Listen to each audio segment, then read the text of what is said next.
Can take up. Oh, and here we go. Hey, everybody. Welcome to the Fantasy Burn. I'm Brendan Booth at BigBonedFFB on Twitter.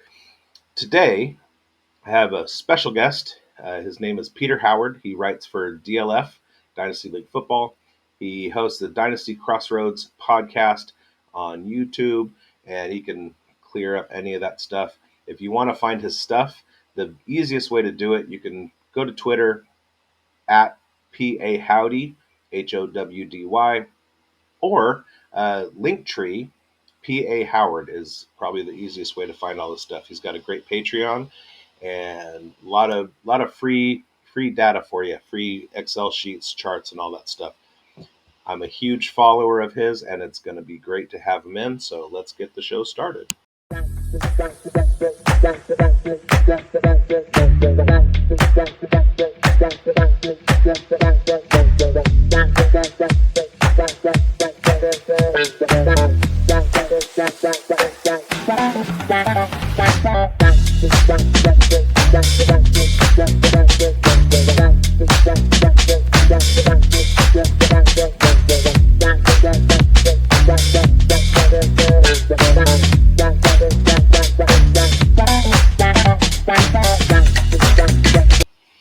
All right, Peter motherfucking Howard. How you doing today, buddy? Uh-oh, I lost audio somehow. Sorry, I was on mute. There you go. Yeah, I'm doing pretty good. Thanks for having me in. Easy with some of those compliments. You're writing checks I can't possibly cash. Oh no, that's it's fantasy football analysis. If you go in thinking that the information you're receiving is the be all end all, you're going to be very unhappy. You're going to have some sad weeks. So I follow you. I look at your stuff. I like a lot of your modeling, and I see that I can't take everything as gospel. Just like the content that I create. Last week, my big ball call of the week was Gabe Davis. So we see where that got us: 2 targets, 0 catches, and he was my big start of the week. So that sucked. Um, all right, let's get into some of the questions and everything. It's obvious with people who follow you or listen to you, you are transplanted to the United States of America. Where are you from? I don't know what you're talking about. I live in Kentucky. This is a natural accent around here. We all sound like this. Yeah, I'm originally from England. I've been living in Kentucky since my son was born, basically. So, how old's he now? I don't know, like 9, 10. No, he's about to start driving, so it's been a little while. That's a good reason. And you grew up in England. Whereabouts in England? Shropshire, if you know the Shropshire. country at all. It's in the middle of the country on the border with Wales. Okay.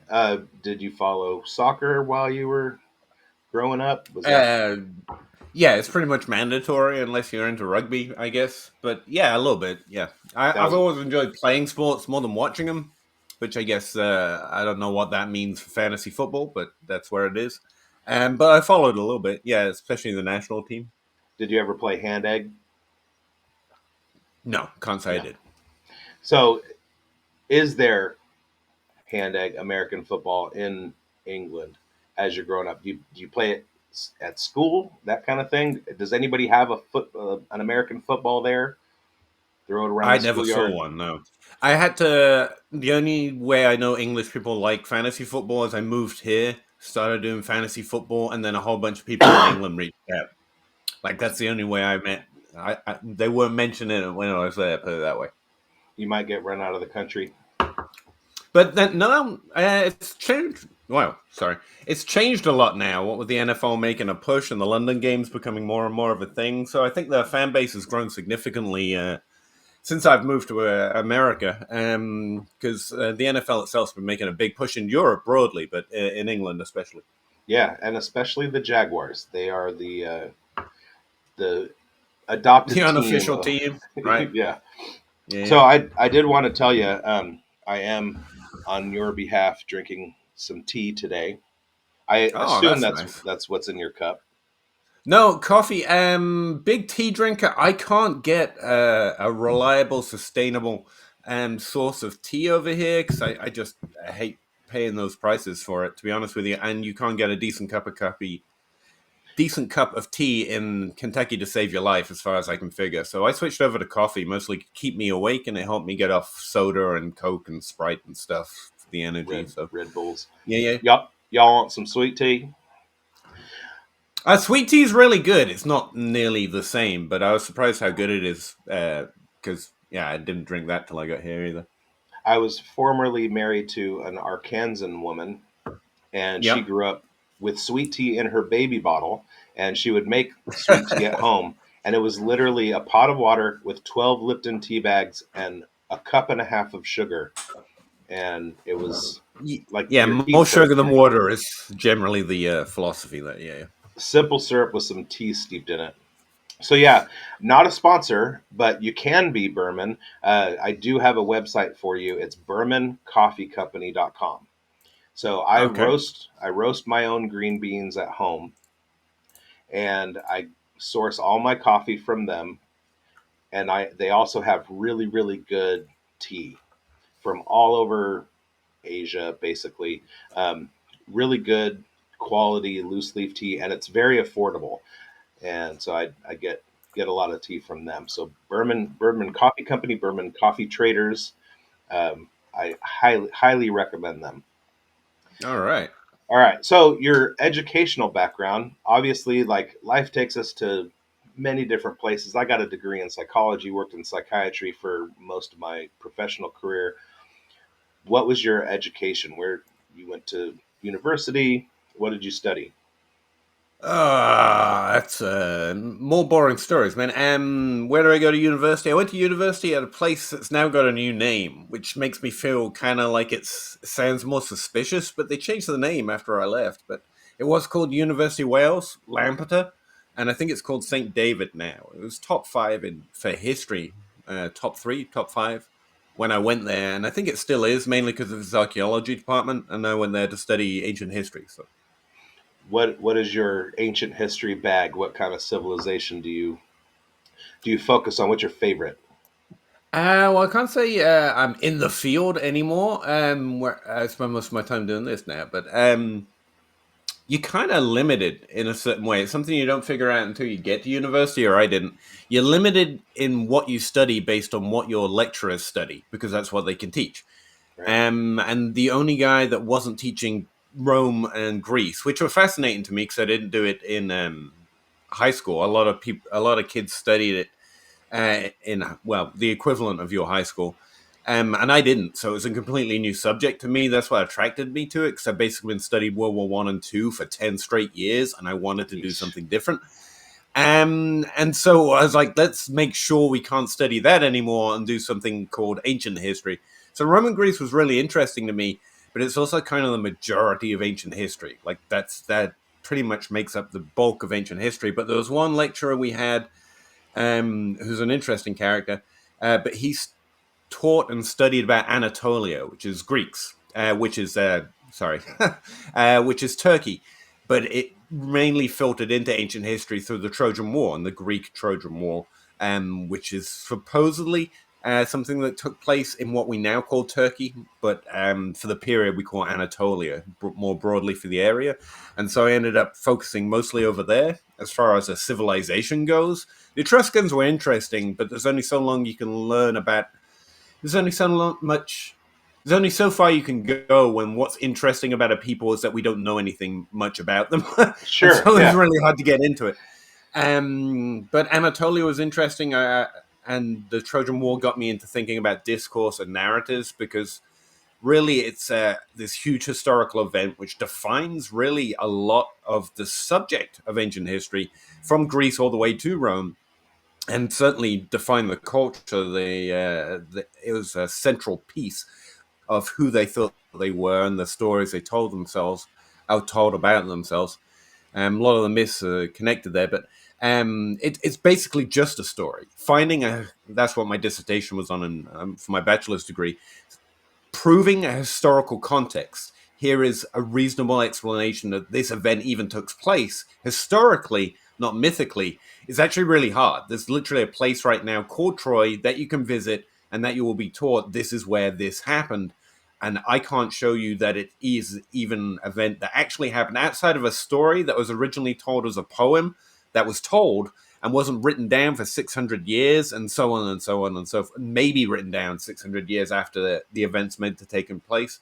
Right. And I just found that fascinating, how much of what we know is just a story passed on and on and on and on. But, so's King Arthur, so's Sure. Merlin. Robin And Hood. what's fact, what's history, what are these types of narratives? We base our identity and who we are and everything we came from on stories that honestly are significantly hard to prove. And it just got me into what is history and what is narrative, and really how we, what's the word, centralize ourselves on what is true and what isn't true, and how easily, um, just from a slightly different perspective, something could be 100% obviously the bedrock of common knowledge true versus just a story is really just a perspective shift. I'm mostly highlighting that aspect of it because it gets us into a lot of what I do with fantasy. Absolutely. And I, as you were speaking and going through that, I could absolutely see the connection between what we see in the fantasy content space versus what actual reality bears out. And it also kind of, it reminds me of religion in a lot of ways, and also the split between history is written by the winners and archaeological evidence. A lot of times they're in conflict, and who had the pen, they're the ones that dictate what we know to have happened, and it's not necessarily the case all the time.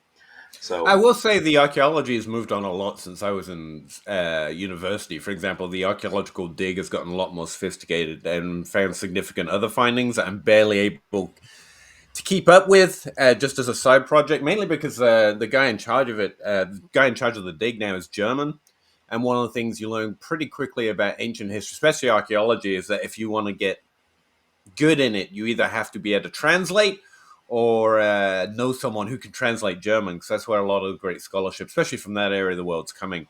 It's like trying to be a Chinese historian if you are not fluent or, in fact, have a presence in China, because a lot of the information is kind of hard to get in the English speaking world. And I've always sucked at language. So that was a fun challenge. yeah, But we're getting off subject again. Yeah, narratives and how we think what is and isn't true is often just a perspective shift. right. Back to the off subject. Do you ever watch Time Team? Yeah, I have quite a lot, a little bit. I, Even when I was teaching, because they can be fun episodes or fun little examples of the archaeological process. When I was teaching about how we find things out about the ancient world, sometimes, it's a pretty good show. Yeah. and I love the show. I watch as many episodes as I can, and it took me, I don't know, probably a good year of watching it before it hit me. That's the guy from Blackadder. Um, See, that's all I could see when I first watched it, because I grew up on Blackadder, Red Dwarf, and Monty Python, and it was like, oh, Baldric is going to go be an archaeologist now. yeah, He's not being stupid at all. This sucks. But no, because Time Team started when I was a kid. It's been going for a while, but it 20 was something fun to see years. him do something different. I would never would have known he had that passion. He's awesome in the show as a host and stuff. So.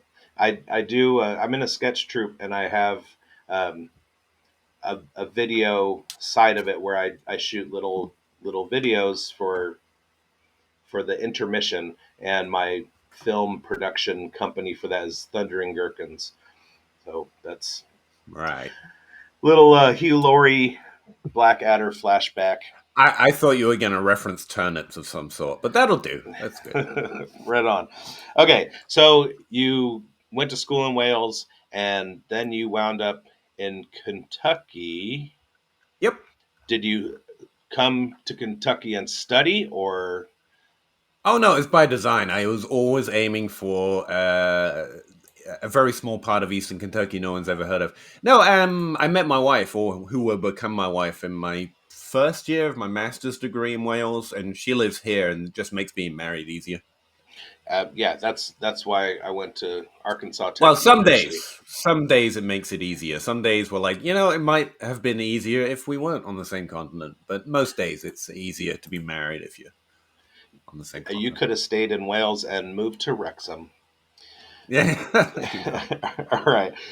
So professionally, is all you do right now fantasy analysis, or do you? No, I wish. No, I've been a teacher at a university here for a while, but my department closed not so long ago. So the last few years, I've basically been doing any work I can find as, a professional historian living in a relatively small community. I'm mostly just doing part-time work here and there and trying to up my fantasy game to try and support myself until I have to either move or go get another teaching job, because I'd really like this to be a little more sustained. Patreon's been good to me, but it hasn't been enough to take over a full-time role. But I've got this little window here where my department closed, so I got a little bit of time before I find my next so-called career step, that I've been focusing a little bit more on fantasy football.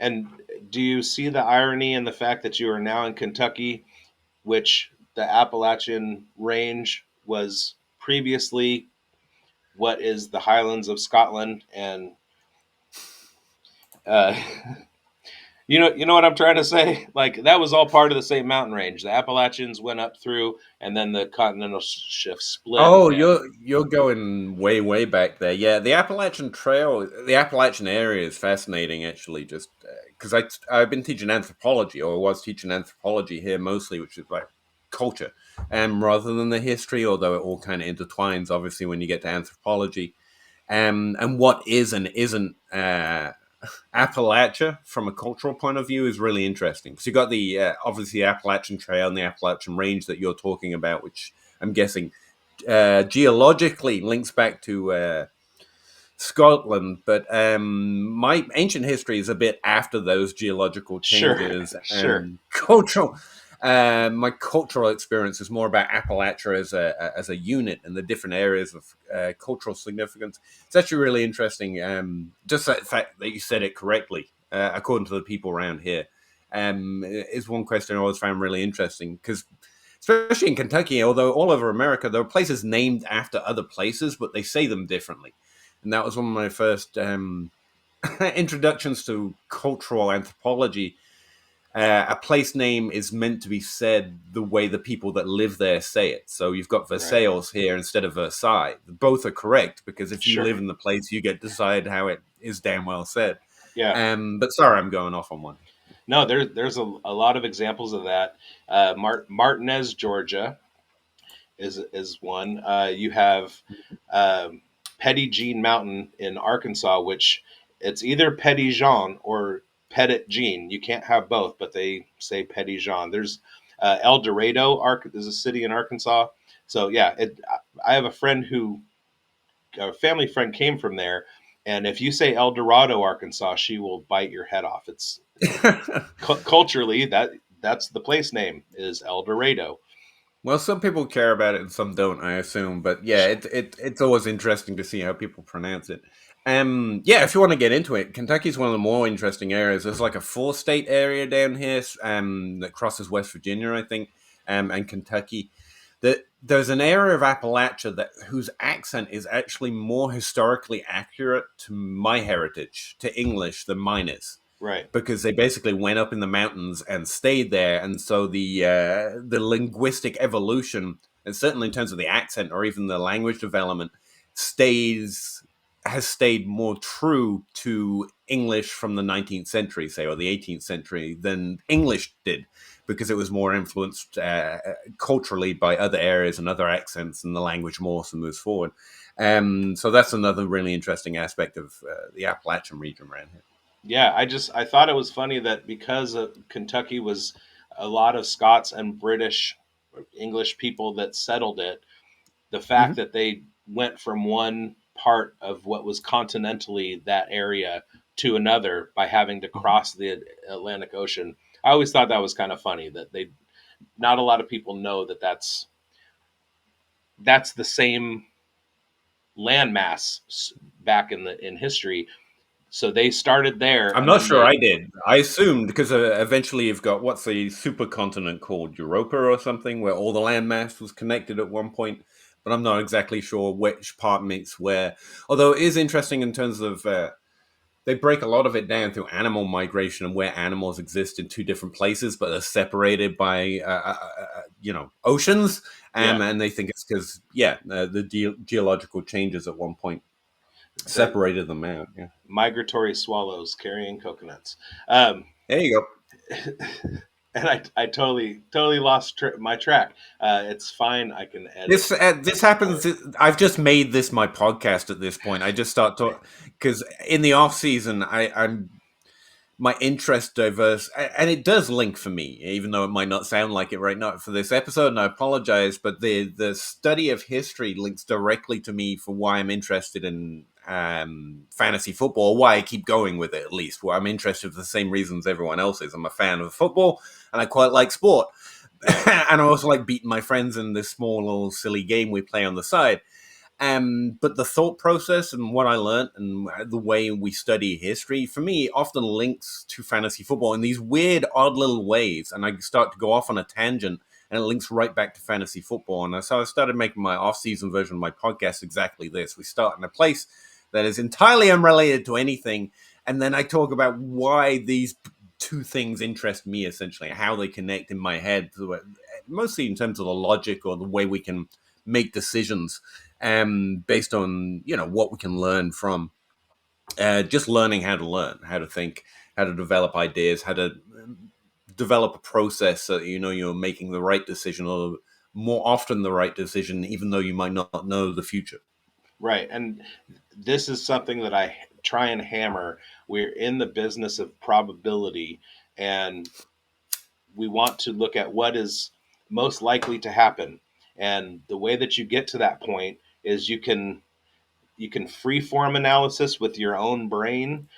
Free form analyze with your own brain and try and find trends. Or you can do what you do, which is actual statistical modeling and input a bunch of data into a system that you create and come out with what's most likely to happen. So one of the videos that you did at the beginning of the season that intrigued me the most was looking for breakouts and what constitutes or what leads to predicting breakouts into the top 12, into the top 24. What trends to look for when you're looking at that? And it was super good video, and I just can't. I need to spend a lot more time with stuff like that to be able to actually process it. But Yeah, I the breakout trend thing has become a central part of how I play it. I was going to say, I'm not really a modeler. I know you said that's part of what you want to talk to me about, and I'm happy to. But I just want to be clear. Like, there are people with PhDs at this point in statistics doing fantasy football, and I've always just been looking. I can understand a lot. I don't think I'm too slouchy. I think I'm not too dumb, but also not too smart. And I don't have the educational background, as it were. But I can learn on my own, and I enjoy it. But I've been looking for a way to engage with that stuff as someone who's not an expert. okay, I like the idea, but I'm not a statistically trained smart person. Like talk to Matt Spencer on Twitter, and 3 sentences is my eyes cross over and glaze over, for that matter, because it's just too sophisticated. Or Travis May, who now manages like the Devi team over there at Mojo and handles all that background coding work as well, or the right. modeling behind that. And yeah, I get lost pretty quick, but I always try to understand it well enough that I can roll it all back to something that someone who isn't an expert can find utility in, can understand a little bit, but don't have to be an expert. I don't have to understand the difference between multilinear regression and computer modeling, or really computer modeling at all, because my eyes seriously I get headaches when they start talking about that stuff. But trying to find a way to use it without having to, be a PhD in the subject has kind of always been my goal. Right, but you have to have some kind of acumen when it comes to putting together the data sets and running the calculations in Excel. Your last video about ADP and looking at current current statistics in the NFL season versus ADP, and what that means for the potential ADP moving forward, and finding value in that in dynasty football. I mean, that does take another level of thought, and I mean, not a lot of people can sit down I think and it's create just something like that. stupidly fixated. I don't think it's even about it. At a certain point, it's just if you hammer at a wall long enough with a spoon, eventually you make a dent. And my brain is a spoon compared to some of the people around here, but I'm just overly stubborn. Um, that honestly, the way I got to university, and a lot of the anything that has been difficult to do intellectually, I haven't been doing by being bequeathed an immense intellect. I Sure. just kind of trudge along and always moving forward an inch at a time. And eventually I got there. I just spent more time. It's a quality you learn in high school, I guess you would learn it. And it was brought to us in secondary school, which is time, effort, and essentially money, but you can also call it resources. And you have to spend, in order to get to your proven goal, you have to spend a mixture of all three. And if Right. you don't have an immense amount of resource or intelligence, then you're just going to have to spend more time or more effort. And so I try and up those two. But with the stuff I was talking about in that one, I think there's not a danger. It's fantasy football. See, that's always my stalwart. Like at the end of the day, we're playing fantasy football. This is basically checkers versus chess. It's not actually that complicated. We can make it immensely more complicated.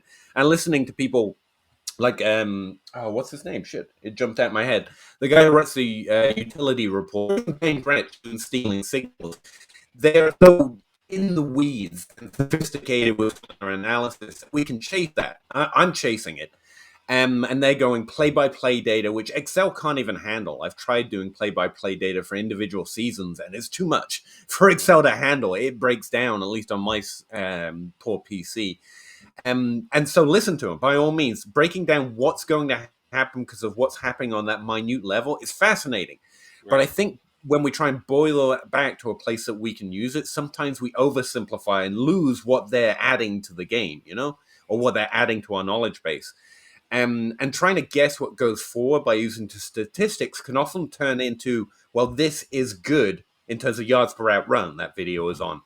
And that can be true, but also not true. Because when we move out of that micro level where those geniuses live on a utility breakdown, it doesn't work that way. And I can at least understand it, again, by trudgingly grinding over years, why it doesn't work that way. And so someone like Rashid Shaheed was the kind of the subject of that video. He's got an immense yards per route run, which is Right. good. But there's a reason that those guys don't turn into the next Justin Jefferson or Jamar Chase or CeeDee Lamb or anyone else with that substantially great yards per route run over a significant sample. And I can at least explain that and also point out an alternative. Like his yards per route run is good. That doesn't mean he has Jefferson in his range of outcomes. Here's what can help a little bit in establishing a range of outcomes without being that Ben Gretsch or that Travis May or that Matt Spencer genius level micro analysis stuff. You can just look at this and get a decent idea, and then read Ben Gretsch's stuff because then you'll have both, and you'll be doing pretty well.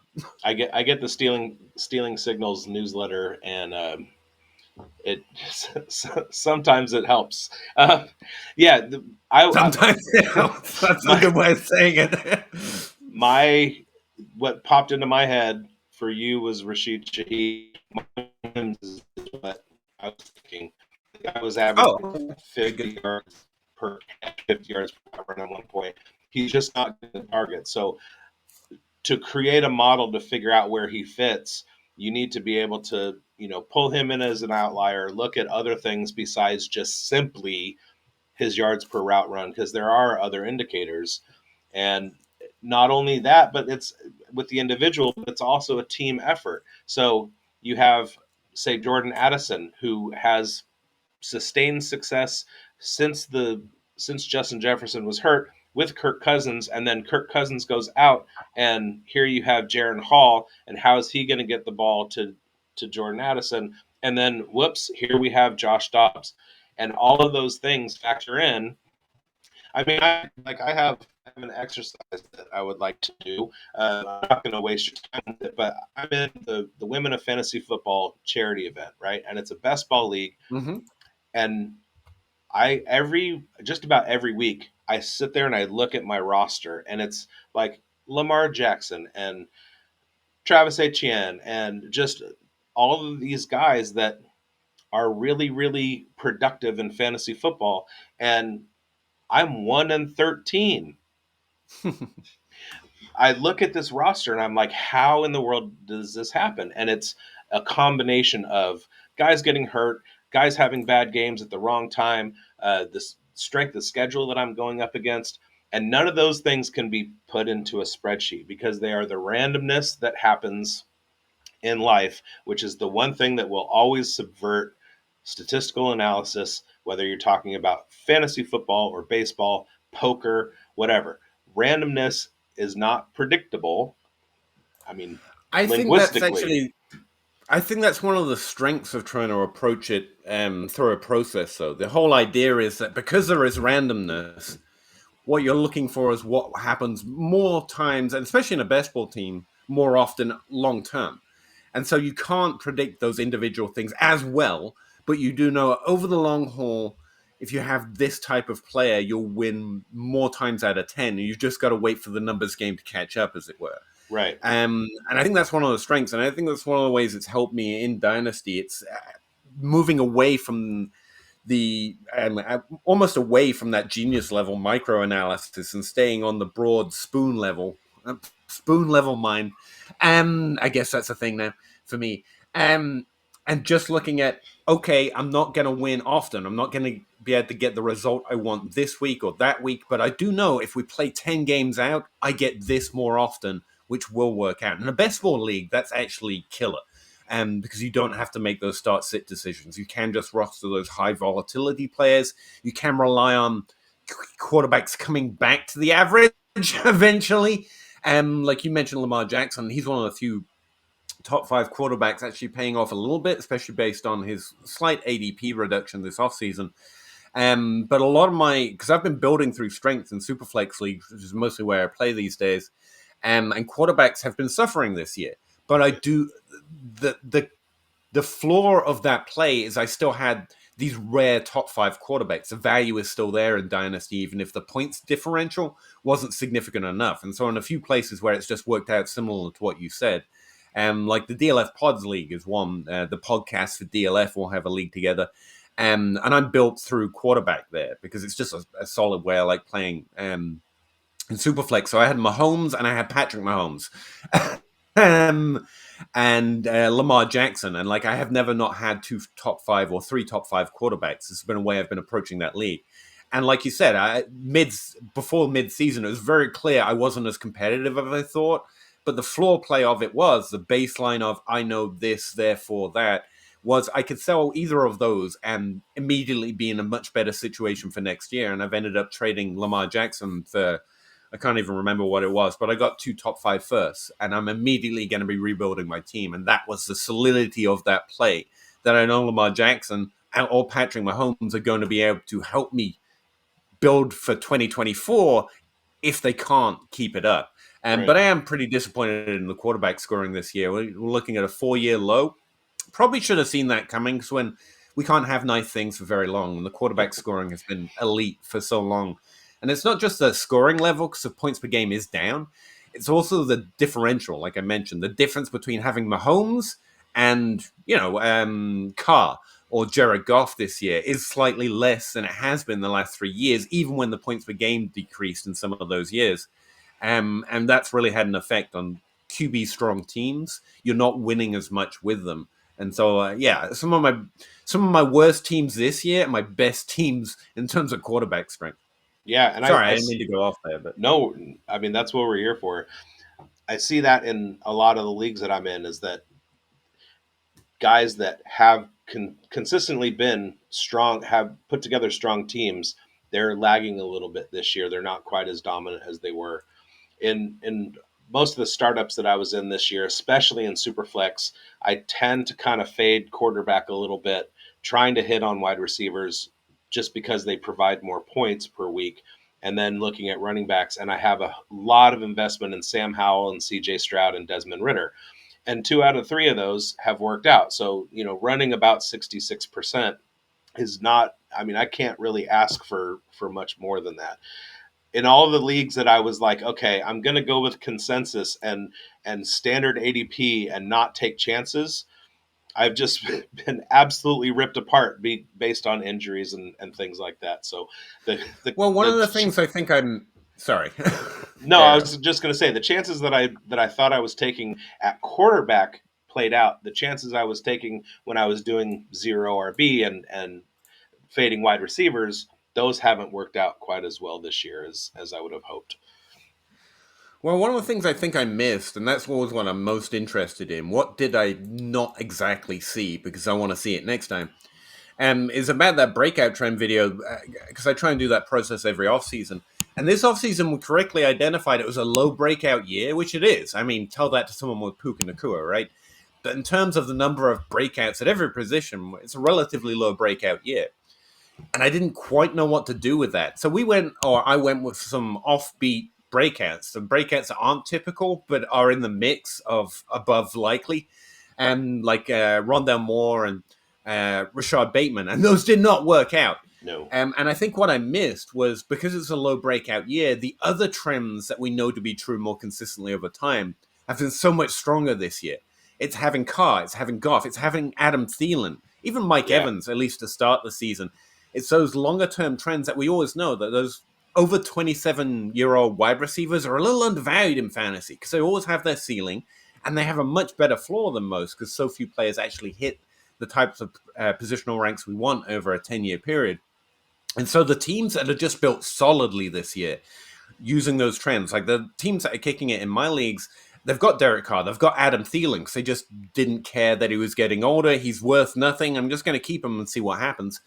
And those aging vets and those solid underlying trends that are always there are so much more prominent this year. I called it a chocolate soldier year on the Dynasty Grind last week, I think. And I think that's what I missed. When I noticed it was a low breakout year, I didn't understand that that meant some of those other trends, those aging veterans would be so much stronger as plays this year instead of just, kind of passively hoping I end up with more veterans because I'm not willing to fade them because of age as much. Right. And instead, actively targeted him would have worked out so much better. It's Alvin Kamara, another good one from this year. These players that drop in value kind of consistently because we're scared of age and we're scared of running backs and we're scared of wide receivers that are undrafted even in their 7th career year or whatever. And those guys are still actually capable of being relatively good. Odell Beckham would be an example. I think he had a good week this week. But he's had the volume and sucked for the rest of the season. Calvin Ridley was one of those players I made actively, because he was kind of a unique situation, and that's again the volume's been there and the points haven't always been, and so I haven't Right. benefited exactly in the right place because I didn't actively pursue them everywhere, like with the Adam Thielen and Alvin Kamara play. But I think I should have been able to see that coming after identifying it was a low breakout year. But again, some of this, that's why I run it every off season. I'm trying to learn and do better next year, which Yeah, will and be a different type of breakout year. So I I I have to was wait trying 4 years. I was trying to find value in Odell this year. I was handcuffing him with Zay Flowers a lot, and Well, Zay Flowers has been so good though, he, relative to his situation.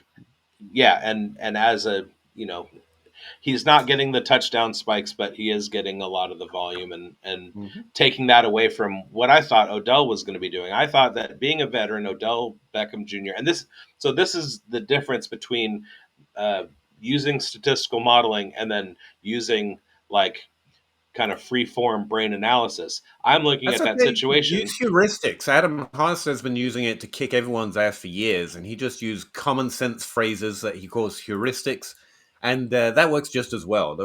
Don't be worried not to be doing modeling. I'm gonna start using heuristics now. But like Oh, you looking should at the look up his situation, thread on Twitter. He's got a heuristics thread, and it's pretty good. I follow Adam Harstead. Um, I figured most yeah. people. So I'm looking at the situation and I'm like, okay, Odell's coming off of an injury. He's a veteran. He's going to vibe with Lamar on a different level. And he has traditionally been a really high volume guy. That's just going to natural. Plus, you have the new offensive coordinator there. That's all going to kind of play in, and I mean, we're halfway into the season, and there are some things like with Derek Carr in New Orleans. It does take some time for teams to gel, quarterbacks to get into the system that they're doing, offensive coordinators to learn what they're doing as far as play calling with the new personnel that they have. All those things need to be taken into consideration, but we tend to not take that second and third step, and we just look at, oh, Lamar and Odell, they're going to vibe and do well. Well, it hasn't happened yet, but if we're talking best ball and we get into week 13, 14, 15, and somehow there's a relationship that has developed over the course of the year, things start getting more fine tuned in Baltimore. Boom, here we go. Odell and Lamar are vibing, and you're successful now. But that's best ball. Now, in Dynasty, what is the threshold between going after the players who are historically productive versus constantly moving stuff for draft picks and building through the draft? Where is the fine line where you stop and just let everybody mature and then wait to use the draft picks you've accumulated to go after, you know, good players to make a run? Like that's Yeah, the dynasty yeah, I dilemma. understand. I understand where you're at. Because we always say is trade this as soon as players are good, we trade them for draft picks. So what's the point? When's your team ever going to be good? I think for me that comes down to, and sometimes this doesn't come through exactly in all the content. That is actively teaching to trade for draft picks and productive struggle. Like when do you flip the switch? And the answer with productive struggle is never. You're always building. To use Adam Harsted's heuristics or Adam Harsted's method, you're always just trading for value because value correlates to points better than almost anything else. And so technically, if you're always chasing value, you're always chasing points. But they do have to turn into players at some point. But you are not trying to turn them into players with productive struggle. Eventually, you just, again, acquire players over time, but you're always looking to make trades for value. I think the best answer for what you're looking or what you're talking about is it's really about one, how you want to build your team. There's a million ways to build a team. However you want to play dynasty, play running back centric because stupid nerds, or play wide receiver centric, or play value centric. It doesn't matter. You can do it anyway. But it's about always being aggressive with your team situation. If you're winning, go get points, man. I'm not worried about trading for Adam Thielen or Alvin Kamara, especially this year if I have a chance to win. You shouldn't underrate that. You should be willing to give draft picks up in good, well value balanced trades, but you're taking on the risk of their value very likely decreasing this offseason because you're trying to win. And if you're not, if you're in the middle, if you're in the 70% of most dynasty teams aren't really at the very top or at the very bottom, that's where you just mostly concentrate on I just have to focus value. As long as I'm increasing a little bit at a time in value, eventually I'll be in the top 15%. Chase that value. And in the bottom, you be even more aggressive the opposite way. Even if it doesn't make sense, I'm going to take the risk out of my team. This player could get hurt. That's an immediate risk a draft pick doesn't have. And that's where the aggressively trading for draft picks that are stupidly, and it really, I really do understand the frustration with it sometimes. Like, I got to have players at some point. But if you're in those bottom three teams, if you're in that bottom 15% of dynasty teams, just don't worry about it. You are just playing value, what's got less risk, what moves the ball forward. So that when you do get lucky, and we can describe it as getting lucky with a Puka Nakua or even a Tank Dow or Josh Downs Yeah. on your squad, then you have more value. And then you can flip that for a top 12 player with one of those draft picks you acquired at some point to start building forward to get back into the middle and then back into the top. Now, the other part about building, as it were, is we often describe it, and it sounds so slow, but you're always trying to be aggressive. That's why we try and be aggressive with it. We're not trying to be competitive in 3 years. I want to be competitive this year, ultimately.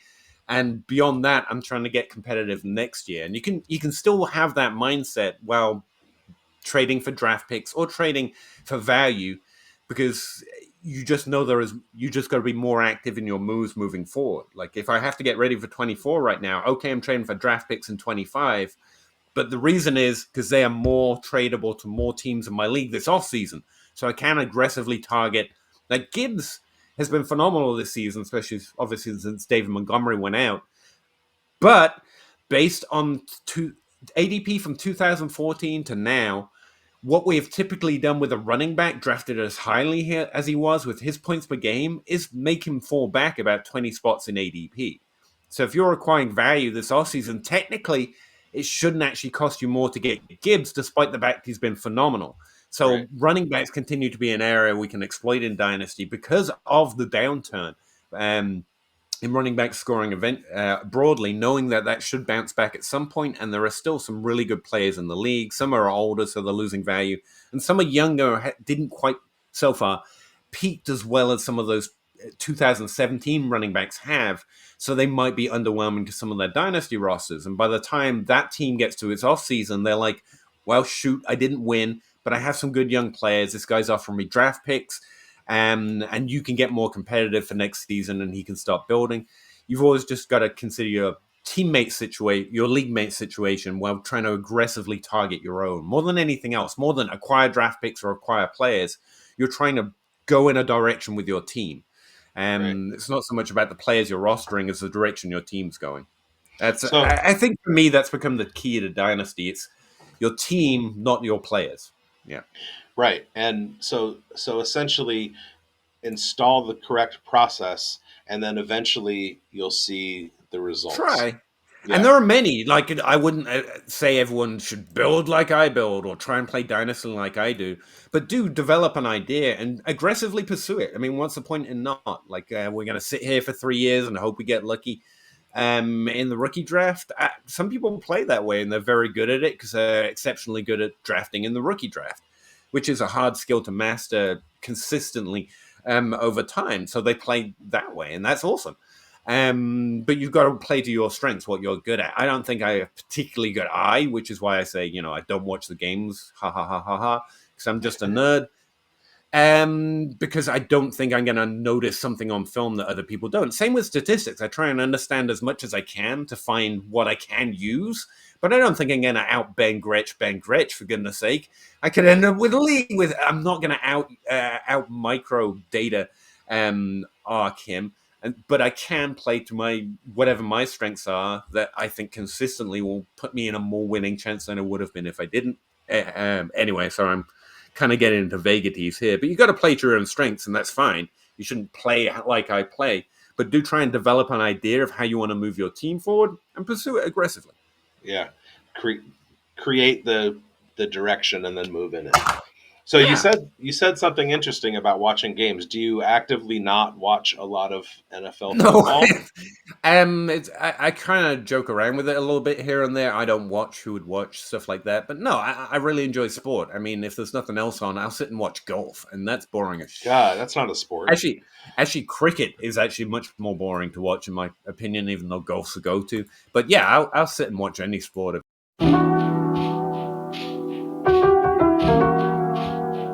Hey guys, I just wanted to jump in here real quick and apologize. I hope that you're enjoying this interview with Peter Howard. He's got so much stuff that is so valuable for you to take with you. We came up with a dead spot somehow in the network, and we were both going in and out, although in studio we weren't able to see it. Basically, what we were talking about was our status in the Scott Fish Bowl and the European Fantasy Football Contest for charity, and some of our draft strategies going into those.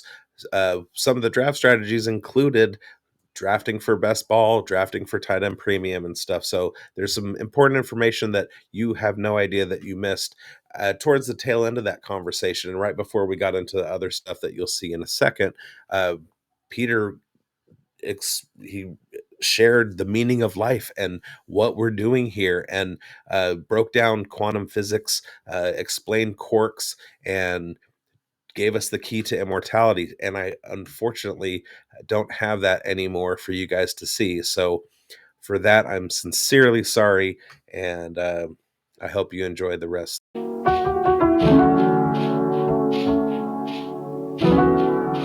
So when we start looking at age curves, which you touched on a little bit before, the 27-year-old running back, been in the league for 5 years. You have a guy like Josh Jacobs who's in year five, I want to say, or he's 25. Is he in year five or year six? Anyway, he is. kind of butt up against the age curve. Last year, I was really out on Kamara, Dalvin, uh, Derrick Henry, and Austin Eckler. They were right there on the age curve. But we do know that when you start talking about elite players, they tend to sustain further into the age curve and produce. Well, the age curve doesn't really exist. It's kind of survivorship bias, as I think the way Adam Harstead has said it. Um, the curve itself isn't real. Players tend to score well until they drop off. It's actually like a cliff, much more than it is a curve. And so, if you have a good player, you can try and take advantage of that.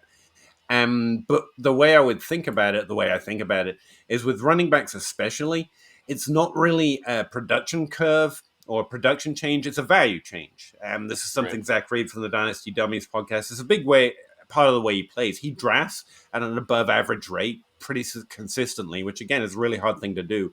He knows he's going to do better with his rookie picks, and so he'll draft this year a Gibbs, this year a Brees Hall, and Roshan Johnson, if he can ever sustain that job. And then he'll try and use them for at least the first 2 years and then trade them for a pick and a younger wide receiver because they're so rare that you can.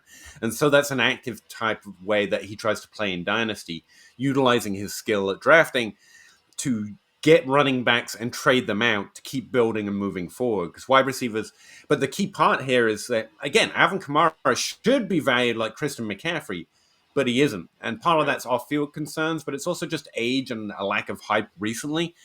And so if the value decreases, you don't have to do that with them. But someone like Jonathan Taylor this offseason, he's great. He's going to probably keep being Jonathan Taylor for almost as long as the wide receivers from his same, like there's like, I think Adam Harstead said there's like a 1.7 year prime age difference or 2.7. I find it to be much closer. It's like a year difference in terms of the number of years you can expect them to produce at that level, their elite level, is like 1 year difference in real terms.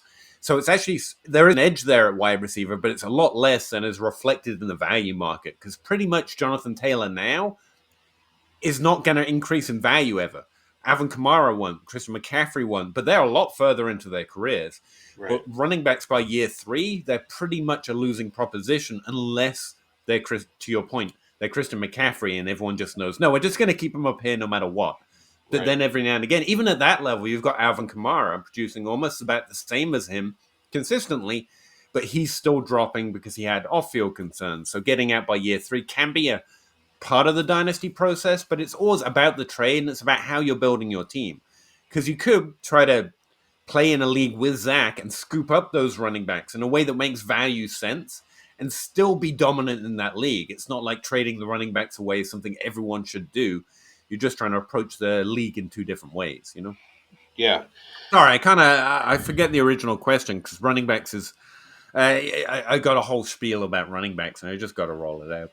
It related to the age curve and how guys that produce at an elite level. Devonte Adams is a current good example. Jerry Rice is a good historical example.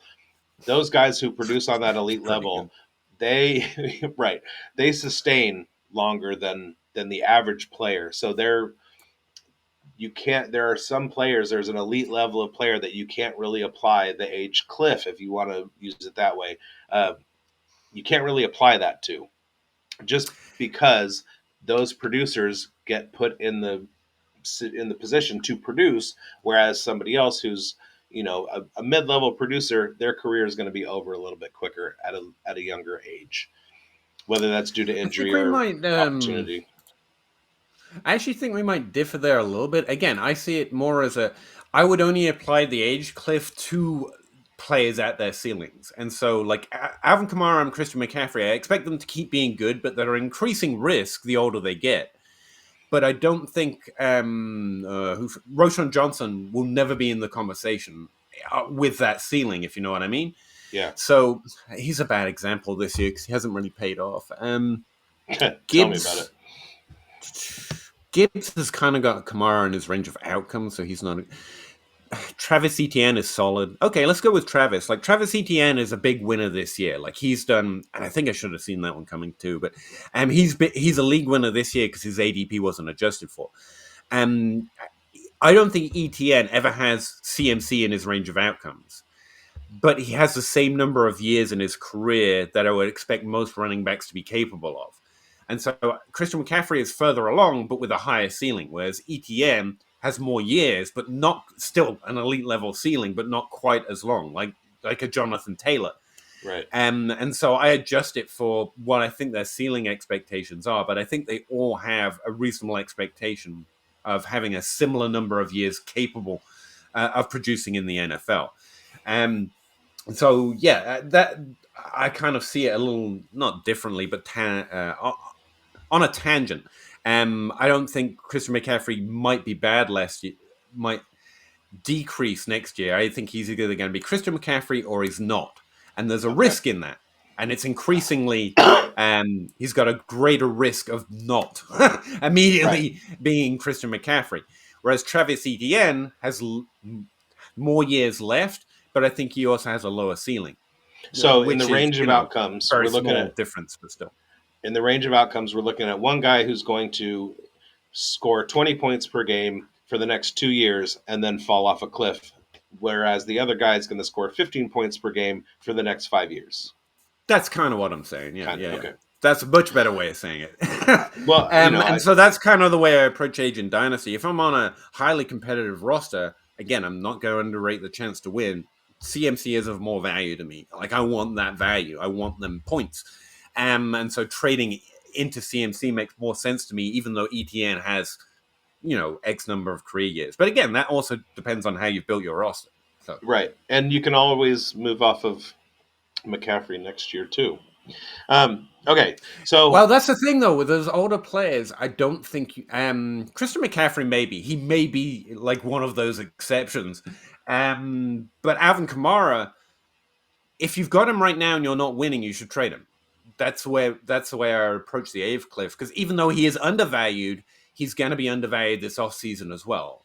And if I'm not a top in that top 15%, I aggressively sell my points because they are, especially for players who aren't, juicy and young and everything Dynasty wants, they're going to fall in value even if they shouldn't.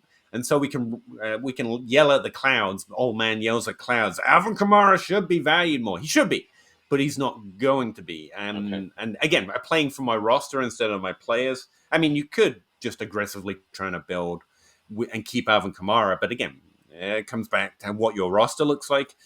Most times, if I'm not winning and I have one of those players who's, like I said, with Zach Reed's method, if he's getting into year 3 and my team's not good, I want to trade him in season because that's when they're most valuable. Because Travis Etienne right now will never hit a higher value peak, even though he might be more valued later. Because right now, the team that wants him for next week, and he's young, and he's doing fantastic. Like, how much more motivated could they be? Could there ever be a better motivation window to get ETN? right. Probably not. You know I what I I mean? I just got rid of Sorry. Tyreek for the same reason. Not Right. winning. I need some pieces to build. Let me go get some pieces that are going to bear out in the future, even though it's not going to Hopefully. help me this year. Yeah, Right. Right. hopefully. All right. Just I remove that risk. I don't want to take up much more of your time. Every Oh, you're good. episode, my guest does a power rankings. I gave you some topic ideas. Did you land on one, or do we want to spin the wheel? I'd spin the wheel, man. I got nothing. Alrighty. Okay. So what we're looking at is burgers, pizza toppings, movie villains, movie heroes, stand up comics, middle names, video game franchises, restaurants, foods, and ethnic foods.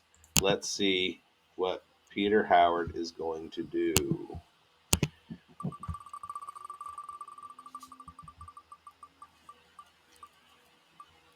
Stand up comedians. Is that a tough one for Oh, you? wow. Or No, I love. I got to say, my last guest was a stand up comedian. His name is Billy Wayne Davis. He got his start in Nashville, Tennessee in the mid 2000s. Came on the podcast and he's going to come back and talk about stand up comedy because I do that too. But yeah, that's he was a good Well, guest. it's funny you should say that because I was going to rank him one, obviously. So, I put Billy at the top. No, I love comics. I would say my son asked me this question the other day, and I had to admit I'm remarkably out of date because I don't consume a lot of media that isn't fantasy football these days. But I actually heavily into comedy. Like I love comics, and historically, there are some phenomenal ones. But I'm still stuck back in the day, man. I've been trying to keep up, but I No can't. worries. I'm Not just to gonna put go back. ideas in your head, but there's a lot of really great British stand-up comedy. There's a lot of really great American stand-up comics. Starting at number 5 and moving to number 1, who's your fifth ranked stand-up comedian of all time? Yeah, I'm not gonna. I'm gonna subvert it a little bit. It's not so much Okay. of all time because I can't. It's like the Hall of Fame debate. I don't know who belongs in the Hall of Fame. Like it's kind of no an unanswerable question. But personally, to me, my most Yes, enjoyed comics, as it were, I'd have to write them down to know who's fifth. So I'm probably just gonna say Jasper Carrot, who you Jasper won't know. Carrot. He's an English comedian who I think was really pivotal to developing the form that is stand-up comedy. You probably Okay. wouldn't like him; it's a little wholesome, but yeah. So that's kind of Jasper Carrot with two T's. There we go. All right. And number 4. Oh, Lucy Davis is his daughter. Wow. I don't know She, Lucy Davis, but that's cool. she's an Yeah, Jasper actress. Carrot's pretty cool. Yeah, I'm really out of date. Let's see. Okay, I know what I'm gonna do. Um, someone definitely forgetting. I used to have that because I had all these guys' shows memorized for a significant period of my youth. As a Like lover comedy of was history, was the was the media I consumed. your number Um, 4 is probably Eddie Izzard. he's higher for me. I adore Eddie Izzard. Okay. Um, Sorry. Not so much his later stuff, but his earlier stuff, like when I was heavy into it, I could quote those things verbatim. And again, I'm not ranking historically all time because you've got like where the hell would I put George Carlin? Where next to Chris Rock, next to Eddie Murphy? Like these guys, like I can't do that debate. Like they're just too great. Like where does Chappelle fit in the history? God, I don't know, but that's an entirely different debate. But the comics I've enjoyed in my lifetime, I think That's I'm it. gonna put Four, I'll put Lee Evans, who again is another English comic you may not have heard of. But he's one of the hardest working comics, I think. Is a very physical comedian, not prop comedy, but yeah, I always enjoyed Lee Evans specials. And number 3, and this is tough to say, Billy Connolly. His Australian tour, again, that was kind of when I was in my teenagers. Him touring Australia on a 3-wheeled motorbike in the "go fuck yourself" position, as he put it.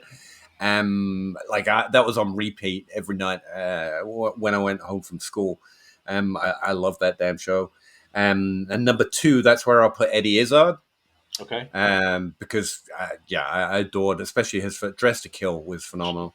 Cake or death. And then number 1, I've already told you, is Billy. It's got to be Okay. Billy. That's the way I've structured this list. So let him know. Billy. Billy who? You guessed, man. You said Billy who? Oh, Billy Wayne Day. Oh, gotcha. Okay. For anybody watching that doesn't know, Lee Evans was the handicapped person in Something About Mary. God, you Um, probably would know him more from his acting roles. Yeah, he also did the what is it, Mouse Hunt or yeah, Mousetrap Mouse movie. Hunt is Yeah, so good. they're Uh, not great. They're not so works of art films, but yeah, his stand up is really where I know him Nathan from. Lane and Lee Evans, and it's a film that I raised my kids watching, and it's super fun, and it's actually a really good film. Um, and I then would put if Rowan Atkinson on the list somewhere because he was a stand-up comic for a significant period. Since we mentioned Blackadder and stuff, yeah, but he's not like he's the opposite of Lee Evans for me. Like I know Lee Evans from his stand-up, and he's mostly known for his films. And Atkinson, I know him from his TV work, whereas instead of his comedy, right, and then anybody watching that might not know Billy Connolly, amazing Scottish comedian. He was he's fantastic. in head of the class in the United States. He took over for Howard Hessman when they had that show. I'm going to Yeah, throw in he's the one Scottish person that can stand upright and walk, and it wasn't in Braveheart. Is one of his lines from. Craig Ferguson too, and he's currently on tour. So okay, and then I'm going to throw a name at you because this is going from he's an American, but he spent a ton of time in England. He does the Fringe just about every year. He's done a lot of stand up in Britain, and he was on Whose Line Is It Anyway for a long time. Greg Proops. Yeah, Okay, I know whose line is it anyway pretty well. Ryan Stiles. Let's if go. you if you listen to podcasts recreationally, I definitely recommend The Smartest Man in the World.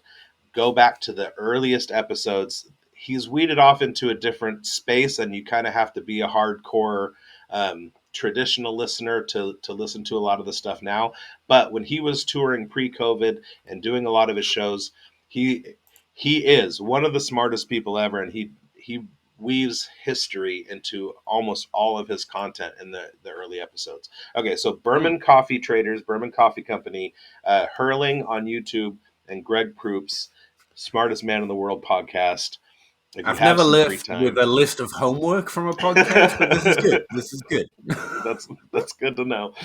All right, everybody. I want to say thank you to Peter Howard for coming in and giving you his time and thoughtful analysis. Find him on DLF Dynasty League Football. Go to his link tree, PA Howard. Find him at PA Howdy on Twitter and uh, the Dynasty Grind podcast on YouTube. And uh, you still do the other one, the Dynasty. Crap, I'm blanking on the name. Um, uh, Dynasty Crossroads. Thank you. I couldn't puff out my chest anymore. Yeah, I do a podcast called Dynasty Crossroads. You can catch me on the weekly Dynasty Grind on YouTube and on Twitch live every week with Zach Reed, and Dynasty Outhouse as well is on that sometimes. I've also started to do an occasional show on the DAP network called Dynasty Tactics because I think that's an interesting aspect of it, but I haven't quite found consistency in my publishing. I've only got 2 episodes out. You can check out all my written work on DLF or on Patreon for that matter. I The post most Patreon's of the stuff I fantastic. find there. And if you just want some free data, pinned to my Twitter timeline, it's usually my college database, which is still out there, but I don't have it pinned. I'll repin that in the off season. But I have my weekly database pinned on Twitter and on Patreon. It's free, just if you want every stat for every week because you want to go prove something or disprove something or try some modeling. I try and put the data out there because putting it all in one place actually tends to be half the work.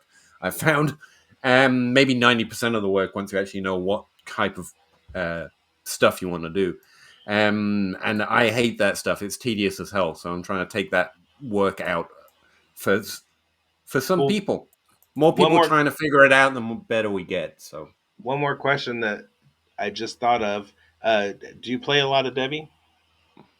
I play no Devi. I play in one league with a Devi aspect to it. I'm only in it because of the people in it that I like, and John Bosch runs it, and he's the best. He's perhaps the best commissioner. I know, but I suck at it because it's got a Devi component. Like they're fictional players until they declare for the draft to me. Right, but you look at them on the spreadsheets and everything. Yeah, I have their college data, but again, I normally only when I know who's declared, I can add their career year and their birth date populates and stuff like that. But yeah, yeah, I have some players who haven't. I have information on likely 24 and 25 players in the database already. Okay. Well, thank you once again, Peter, for coming in, and hopefully, I will talk to you again at another time. Feel free to DM me and Yeah, say, "Hey, sorry. let's do another one." Sorry for going off subject so much. I feel like we could have covered a lot more ground if I wasn't too busy talking about Troy. But yeah, that's what you get. I'm not a professional. Let's face it. That's the point. What I'm trying to do is I'm trying to weave other things into fantasy football content, which is one of the reasons I have Billy Wayne Davis on, and we talked about his history and why he's into college football. He doesn't really even play fantasy football, so I'm trying to find a niche in the podcasting space where it's either somebody who is not of fantasy football that maybe plays a little or can contribute something, or somebody from fantasy football and digging into the other stuff about them, like the fact that they're into history, things like that. So Right. nobody wants analysis all the time. Like, let's talk about some fun stuff and have some shenanigans. So, All all right. right. And from the Fantasy Burn Studios, I'm Big Boned. I will talk to you guys later, and have a great day. I hope you win.